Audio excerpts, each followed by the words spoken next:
চট্টগ্রামে প্রশিক্ষণ বিমান বিধ্বস্ত হয়ে পাইলট নিহত। বন্দরনগরে পতেঙ্গা এলাকায় প্রশিক্ষণ বিমান বিধ্বস্ত হয়ে ওয়াসিম জাওয়াজ নামে এক পাইলট নিহত হয়েছেন। বৃহস্পতিবার 9 মে সকাল 10:30টার দিকে এ দুর্ঘটনা ঘটে।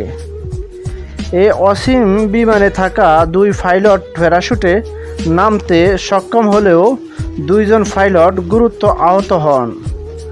আহত পাইলটদের হাসপাতালে নেওয়া হয়। চিকিৎসাধীন অবস্থায় একজন পাইলটের মৃত্যু হয়। বৃহস্পতিবার 9 মে দুপুর 12:30টার দিকে পতেঙ্গা বনজ ইশারা খা হাসপাতালে পাইলট স্কোয়াড্রন লিডার ওয়াসিম জাওয়াজের মৃত্যু হয়। চট্টগ্রাম মেট্রোপলিটন পুলিশের উপকমিশনার বন্দর শাকিলা সুলতানা জানান, বিমানবন্দরে প্রশিক্ষণ যুদ্ধবিমানটি বিধ্বস্ত হয়ে একজন পাইলটের মৃত্যু হয়েছে।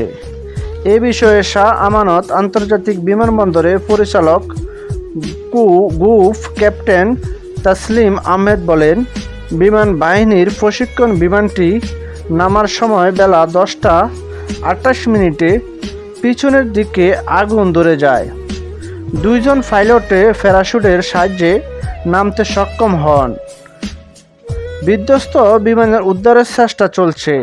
জানা যায়, জহিরুল হক ঘাঁটি থেকে বিমান বাহিনীর ইয়াকো 130 ট্রেনিং ফাইটার বিমানটি পতেঙ্গা এলাকায় বোট ক্লাবের উপর দিয়ে উড়ান অবস্থায় হঠাৎ পিছনের দিকে আগুন লেগে যায়।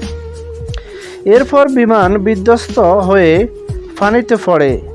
এ সময় 2 জন পাইলট প্যারাশুট যোগে নিচে নামতে সক্ষম হয়। বিধ্বস্ত বিমানটি খুঁজতে বাংলাদেশ নৌবাহিনী, টাইগার ট্যাবটর সহ ডুবুরি